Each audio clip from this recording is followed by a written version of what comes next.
Welcome to Doomsday for the Miami Dolphins. No, I'm seriously.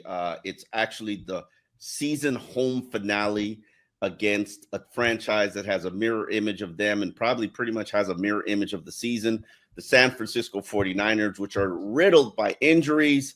But obviously, this is a game where the Dolphins have to win, not for playoff hopes, because that's not realistic.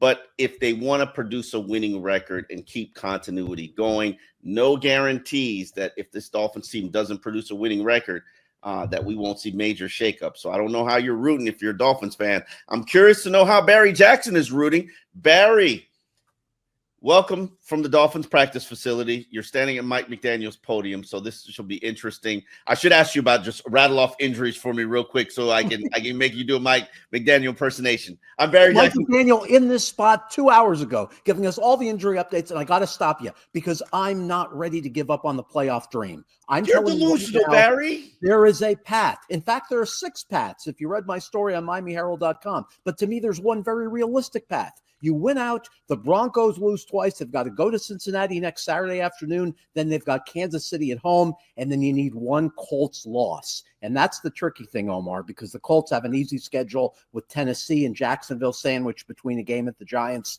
So the Colts would worry me. But Denver losing out to me, very realistic. The game for the Chiefs in Week 18 could be important. I just want to add this one thing. Even though the Chiefs lead Buffalo by 2 games in the standings, the Bills have a bunch of hot garbage teams left. Patriots twice, Jets.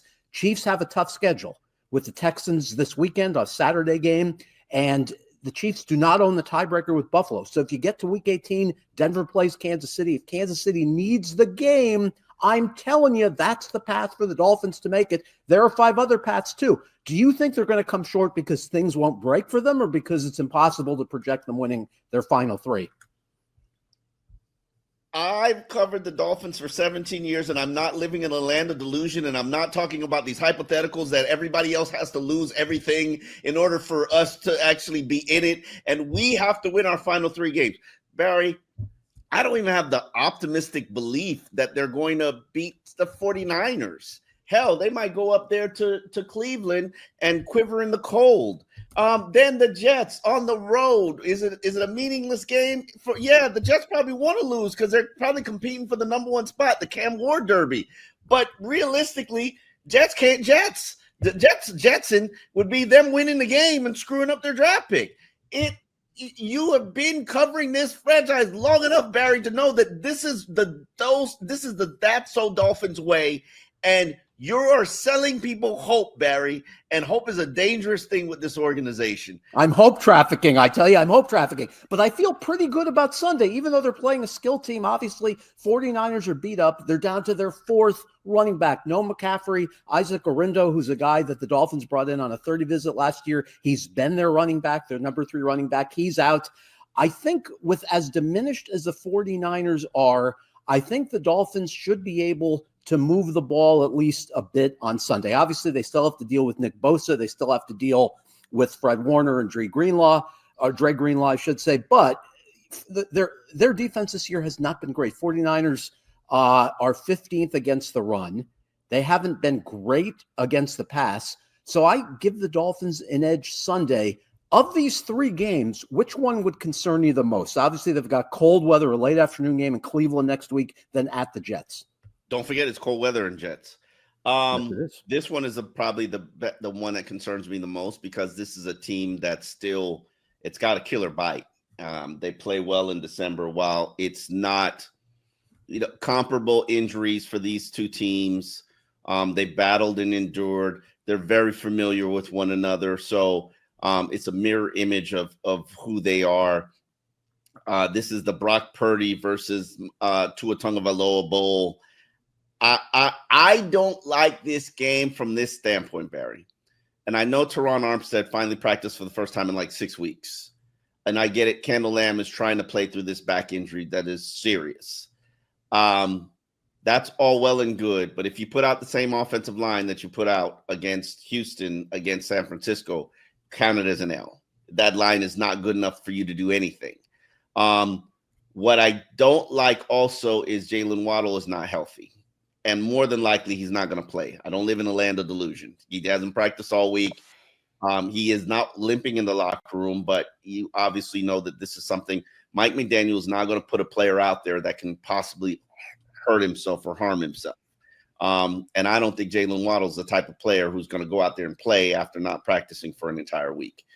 If he had worked today, maybe, but no. And when you have to lean on Tyreek Hill, Jonnu Smith, Malik Washington, River Craycraft, and maybe Eric Uzukama, because Isaiah McKenzie, who more than likely will be active because they need a punt returner, especially if Malik Washington is going to be in the elevated receiver role. You need a punt returner, you need a kickoff returner. He don't know the offense. Come on. Mike said today that McKenzie played in similar offenses. He's picked things up well. They've got to elevate at least one receiver on Saturday, perhaps two, because right now they have three healthy receivers on the 53 with Tyreek Hill. That's why they signed the long snapper to the 53-man roster. They know they've got to elevate. And we're going to see Malik play a ton on Sunday, and River Craycraft is their third healthy receiver on the 53. So they're going to elevate at least one and perhaps two among Eric Ezukama, Tariq Black, who's a former Jets receiver who has one NFL catch, and Isaiah McKenzie. You and I have lobbied for McKenzie signing for years. McDaniel said today that they like where Ezukama and Black are at. They feel like they can do what's needed to do in this offense, and he thinks McKenzie has come along well this week. So even though on the surface, receiver would seem a huge concern with Waddle being very unlikely to play and Eskridge being out, I'm not quite as worried about it as you are, because I think with Shane's ability to play receiver and with what they've gotten from Jonnu Smith, that's not a huge concern to me. If they're not comfortable playing Tariq Black or Eskridge or Isaiah McKenzie with a large volume of snaps, or if they want to keep River Craycraft to only 15 or 20 snaps and put Shane out there 20 times, give the ball to Jalen Wright or Mostert. So I'm not that worried about that, even though obviously they lose something with Waddle. Now, I just got out of the locker room. Teron Armstead, who usually is non-committal about whether he's going to play, said he is optimistic about Sunday. So it sounds like he's going to play. He said the reason he left the Jets game was because he wasn't able to function and do his job. He said it wasn't a pain issue. It was a functionality issue. So I expect him to be back at left tackle. McDaniel was cautiously optimistic about Kendall Lamb. And we'll see how the rest of the line shapes up. Liam Eichenberg told us this week he's not sure he's keeping a starting job. So the question for you would be this: do you think it's the time to insert Isaiah Wynn, or do you see him as a player who hasn't played in 14 months and it would be too difficult to get him into mid-December action and expect much? It can't get any worse is my answer to you, Barry. And if it can't get any worse, and this has been a problem for 6 weeks, and now you're at your yards per carry averages down to 3 yards per carry, 3.0, not 3 point and change. Over the last 5 weeks, 3.9 for the season, which is when the league is averaging 4.4 yards per carry, you're at 3 for the last 6 weeks since the loss of Austin Jackson. This is clearly an issue that you have been masking and compensating for.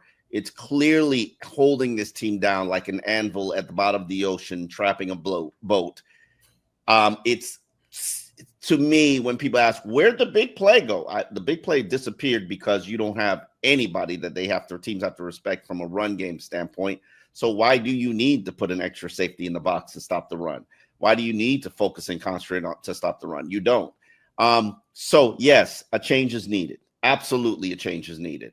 And not only just that, but you and we've asked this question, not that Liam Eichenberg was playing well. And obviously you can go on the Pro Football Focus grades, which I don't necessarily believe in, but Pro Football Focus says he was horrendous last week. And for the season, his grades are quite poor. Rob Jones has been below average for the season as well. I think it's clear to both of us, and I want to let you finish your point. It's clear to both of us that the Dolphins hoped they'd be able to get by with Jones and Eichenberg, and they could for a while, but they couldn't ultimately for the entire season, because you see the corrosive effect it's had on the run game. And you just touched on something also. The corrosive effect of bad guard play on the pass game is, obviously, McDaniel, he would never say this, of course, but what you're left to believe that they don't trust that the offensive line will hold up long enough for deep passing plays to develop. Tua leads the league in percentage of throws behind the line of scrimmage. That's done partly to shield, obviously, all the deficiencies in the offensive line. But go on with the point that you were making. The point that I'm making is it was bad. We actually get the last laugh, for those who don't get the correlation with that was Chris Greer's response that, hey, we know you guys are more concerned about this and we find it funny than we are, and we find it funny. Well, you should have been concerned about it. You should have been concerned about it to the point where Jack Driscoll on a minimum contract wasn't the only addition that you made to the offensive line other than drafting Patrick Paul. Here's my thing and my question to you, because I thought that Liam Eichenberg should be worked as a right tackle just in case, because clearly he's going to be better than Jackson Carman, even though he's not good. Jackson Carman just got off the street and it had to be inserted into a starting role. If Teron Armstead plays, do you now play Patrick Paul at right tackle? If Lamb can't go, or if Lamb is not 100%, or if Lamb needs to be spelled? What do you do? That's a very difficult call, because obviously Paul had never played right tackle in a game until this season. He had been only a left tackle at Houston. I found it interesting that Paul told me that the Dolphins never used him at all with right tackle reps in preseason. He didn't start getting tackle reps at right tackle until the regular season started. He was serviceable when he was briefly needed there, but he wasn't great. Jackson Carman, even though he struggled against a very good Houston front, is a serviceable NFL right tackle. I would give Jackson Carman. Yes, he's a serviceable player. He's played for the Bengals. He's obviously below average, but he's not. The Bengals had one of the worst right tackle situations in the NFL for the past couple of years. Yes, but this man at least is an NFL player. While with Patrick Paul, we know he's an NFL player at left tackle. We don't know what he can do at right tackle simply because he hasn't played there enough. So if Kendall Lamb cannot play Sunday, and again, McDaniel seemed optimistic about Kendall Lamb playing. If he can't, I would start Jackson Carman. If it goes poorly, then go to Patrick Paul. I would not put Liam Eichenberg in there, Omar, at right tackle. He hasn't played there all year. He wasn't a very good right tackle. He himself has told he's not a very good right guard. Well, he himself has told us his best NFL position is guard, and he's been serviceable, a little less than that at guard. At tackle, he was inadequate. So I would not go the Eichenberg route. But I tell you this, if Eichenberg doesn't start Sunday, that gives you another backup right tackle option where you don't have to elevate Ryan Hayes. You can elevate two receivers among Ezukama, Tariq Black, Isaiah McKenzie. That would help from a roster standpoint. You no longer have to elevate a long snapper because, as Omar said, they have a new one on the roster who's going to finish out the year. Also, from a personnel standpoint today, I wanted to mention to people, McDaniel non-committal about Chubb. I think you and I have the feeling they're going to wait the maximum length of time, the 21-day window, which closes on Christmas Day. If he's not activated by Christmas, he doesn't come back this year. And did you find it interesting that when he was asked earlier this week, I think by Marcel Louis-Jacques, about whether the Dolphins being in or out of contention would affect the decision with Chubb, he acknowledged that it might, but he also said you have to give a player a reason. And he's a football player and he wants to be on the field. So is this something that you think should be left to the player? If the Dolphins are mathematically eliminated Sunday, which would happen with a loss, hopefully it won't, but they'll be out if they lose on Sunday. Do you leave the Chubb decision to Bradley Chubb, or do you say to yourself, you know what? He's a year removed from the injury almost, December 31st. No harm in letting him play 2 games. Nothing is guaranteed in the NFL. Not even Bradley Chubb's salary next year. Hint, hint. I think you don't let all of that work go into vain if it looks right. The one thing Mike McDaniel said is that Cameron Good is ahead of him, looks better than him. Well, he didn't say that, but he's ahead. He said it a month ago, and he said it again today. As we both heard today, Good has been a full participant in practice this week. Chubb has still been limited. A chance we could see Cameron Good on Sunday. His 21-day period also ends on Christmas Day, just like Chubb. So do you leave it for the player, Omar? Do you let Chubb decide next Monday or Tuesday? Yes, this is a player-led organization. Flat out, Barry. And I think he said something he had to talk to Greer about it. And I believe that there are contract ramifications. I'm pretty sure injury is what is protected under his contract in upcoming season. You don't want to put him out there if there's a fear that he can suffer an injury, and then you'd have to guarantee him all of his $20 million.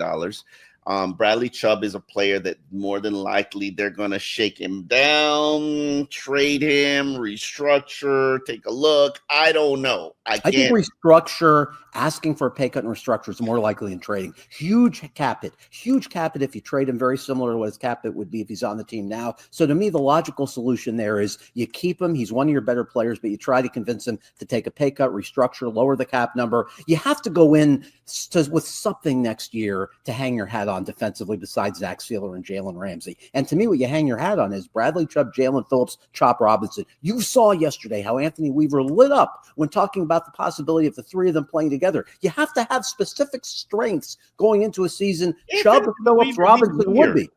If Anthony Weaver's even here. Well, I wrote coordinator. I mean, the team's bottom 5 in sacks this year. You have to keep your best pass rushers. And because we see what it's done in coverage this year when quarterbacks have had all day, aside from Chop Robinson, he's been their only effective pass rusher from an outside linebacker standpoint. Obviously, Sealer has been from the line. You need Chubb next year, but you need him, obviously, at a lower cap number and a lower salary. Well, I mean, you Barry, how easy is it for me to convince you to take a lower salary from the Miami Herald? I mean, I was coming off an injury. I did not have an injury affecting my wrist or my ability to write this year. I didn't miss most of the Dolphins season, right? I mean, but the contract is the contract, Barry. But not guaranteed, as you said, not guaranteed. That gives the Dolphins leverage, I would think. That does give the Dolphins leverage. This is stuff that we will discuss in the offseason. Clearly, there are so many different ramifications, and also keep in mind, I don't know who's running this team in 4 weeks. How much weight did Steve Ross give to the last 3 games? That to me is a fascinating question. If they close 9-8, I don't see any scenario where the 2 top leaders of the organization are not brought back. But if they end on a 3-game losing streak and look poor, does that sway Ross with Chris Greer? I don't think it would with McDaniel, but you wonder because of all of the public pressure regarding Chris. It doesn't matter. And that's the thing. I wrote a column in the Miami Herald about it. It's online now. Will be in the paper Sunday. Listen, you better find some motivation, whatever that is. Because nobody on this team is guaranteed any roster spots. Nobody on this team is guaranteed a future. Nobody on this team is guaranteed a job in 2023. I'm sorry. Like this is all short of expectations. And if you don't produce a winning record, maybe we press the reset button. Who knows? Steve Ross is 84 years old. He's just got divorced. He just sold 10% of his company. You don't know what this man, when does he get, does he have enough time for another rebuild, Barry? This one only has taken us 6 years, and hasn't produced a playoff win. So you better poop or get off the pot. And there's a lot of players, even Devon Achane.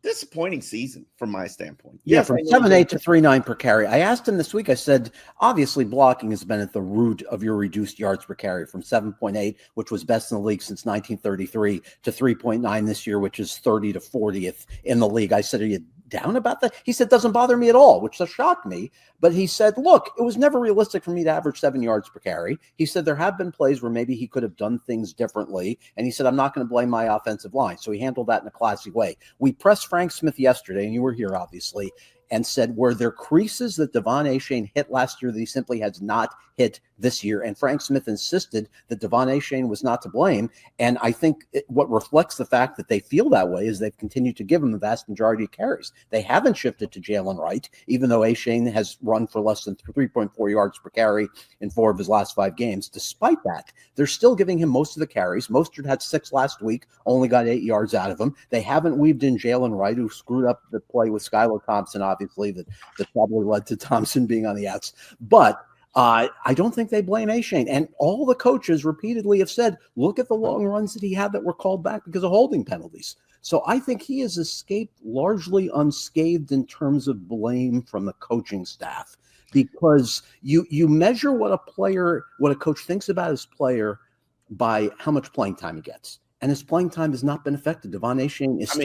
And maybe that has more to do with the options that you have as opposed to the talent level. Because I'm sorry, Devon Achane is not the answer right now.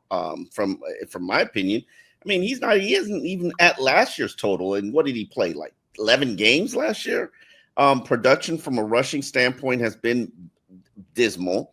Now, not that anybody else is even better. And I'm sorry, he's tied for the team lead in receptions. I don't want my back tied for the team lead in receptions. I would like my wide receivers tied for the team lead in receptions. Well, I mean, I say this to you with Alvin Kamara as your lead back for the last 10 years, right?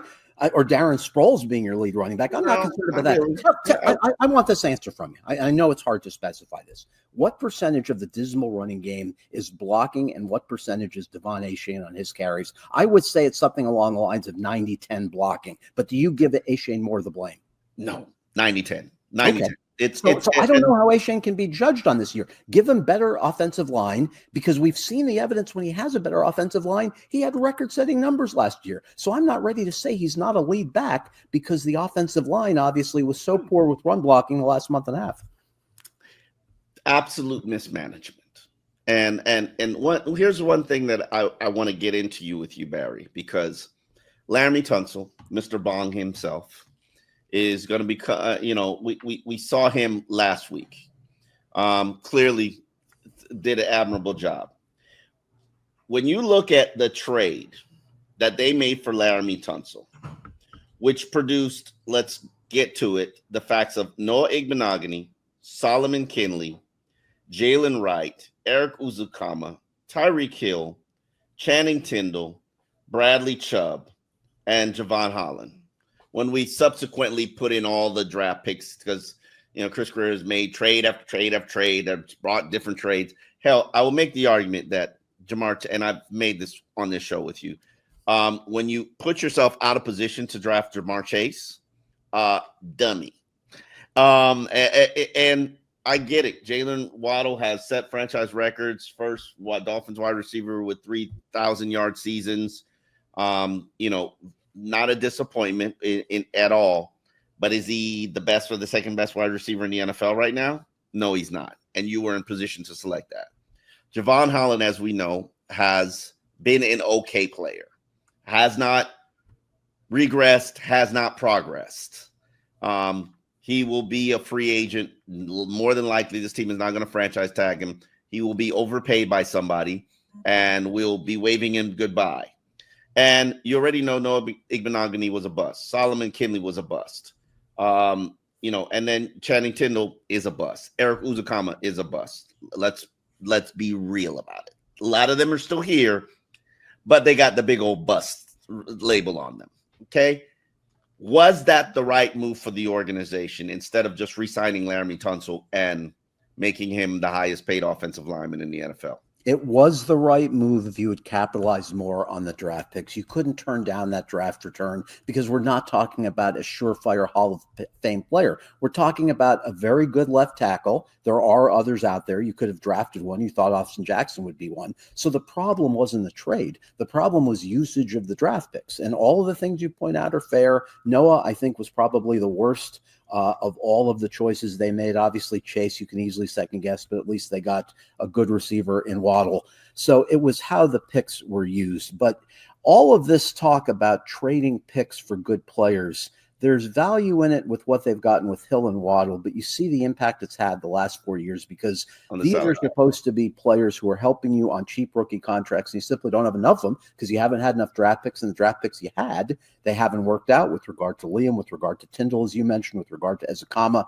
So we're seeing all of that add up with the cap problems they have now and just not having enough good young players to replace players who are injured and underperforming. And I know that you and I talked this week. They have at least 7 needs to fill as starters this offseason. They'll need at least 12 backups in terms of all the free agents they'll have. We'll get to that in a future show, but it's going to be a challenge to get this thing back on track. But to me, the perception with the owner of how the year ends is going to be critical, because if they look terrible over these final 3, if they lose out, you know that Steve Ross is going to have people who he trusts in his ear saying, you can't continue with this. It's time for a change.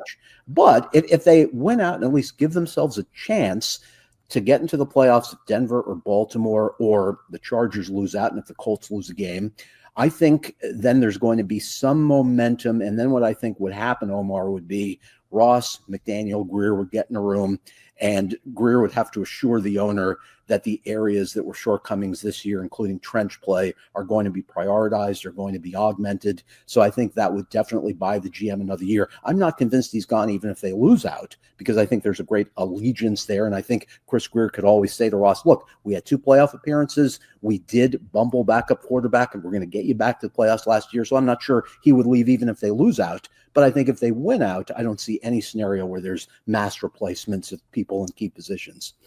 Yeah, I'm very curious to see how they finish. And as I said, and I wrote, you better find a reason to play. Otherwise, it's going to remind me a lot of Adam Gase's final year. They went into Washington, got pummeled by the Vikings. I mean, not Washington, went to Minnesota, got pummeled by the Vikings, then lost all 3 of the final games, including the last game against Buffalo, embarrassed, players pulling themselves out the game, go into the locker room, players basically saying to the media, yeah, we don't want this guy back. And we played like it. We wanted to do what we subsequently did what we needed to do to ensure that, this was it. But it's not going to be the case with Mike because he's liked. I don't see players giving up on him. You hope you think we never felt like they were going to quit on Gase when they did. I don't. I think we are going to see a change in playing time at a few positions if they lose out Sunday and are eliminated. We think Calais Campbell probably will ask for his release and probably would be gone within 48 hours. We're not reporting this as news. We're just saying Calais has given us every reason to believe that he's going to look to join a playoff contender if the Dolphins are mathematically eliminated. So obviously you're going to see snaps distributed differently on the defensive line. If they are eliminated, Omar, and this is a conversation probably for another week, I would hope that they would give ample snaps to Elijah Campbell at safety, because obviously they're going to move on from Jordan Poyer after this year. So to me, that would be one spot. And that receiver, what do you have? I know you feel like the Ezukama train or ship rather has sailed.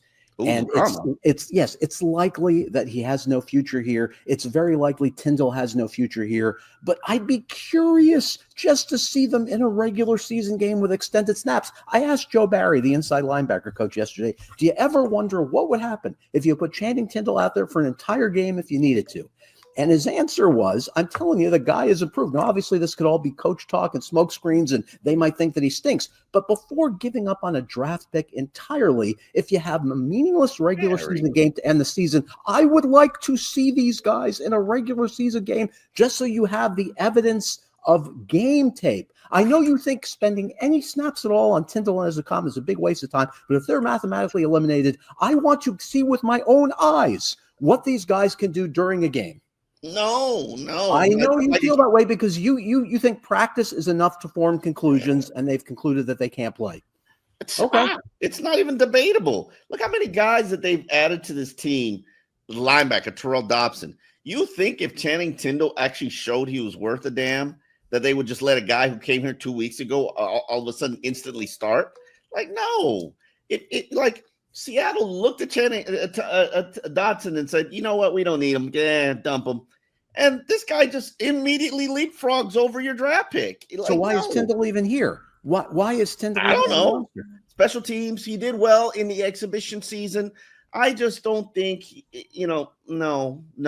And Uzukama, I'm not even picking on Channing Tyndall. Like, you don't act like this team couldn't use a big receiver. Malik Washington came here and is this big compared to big old Eric Uzukama. And all of a sudden, in half of a season, he masters a playbook while you've taken 3 years to get it. Like, come on, man. It's frustrating because all the attributes are there in terms of size, the physicality. It's just a shame it hasn't all come together. But this is a conversation for another week. I want to make a couple points on this week's game. That is, I feel good about the matchup, which I typically don't do, because Purdy obviously has had the dramatic drop-off this year. So that would give me hope that they're going to hold the 49ers, especially after the great defensive effort last week, pretty much in check. 15 touchdowns, 9 interceptions for Purdy this year. He's without Brandon Ayuk, obviously. Deebo Samuel hasn't had a great year. Obviously, a worry about Kittle. So that would be the big concern. But this is a beat-up team, and I see this as being a game they should win, even though when both teams are fully healthy, obviously the 49ers have the better team. But you have to look at the results for both teams this year. The 49ers have been as big a disappointment as any team in football. This is a game I think the Dolphins should win. Am I being too confident because of the 49ers' mystique and what they've accomplished the last 5 years before this year? I think you're being too confident. And for me, the game always comes down to the trenches. Do we have better players, and can our units execute better in the trenches? I know Teron Armstead's probably planning to play. I know Kendall Lamb's probably planning to play. But I'm sorry. Until you get a run game, you will get no win predictions from me. The run game if you do without a run game, it puts too much pressure on Tua Tagovailoa, who is not playing with Jaylen Waddle. Jonnu Smith is setting franchise records for the tight end position, and props to him for doing that. But I'm sorry, Tua needs way more. And if you're going to put Eric Uzukama out there on the field, or River Craycraft, no disrespect to River. This is no disrespect intended, but I'm sorry.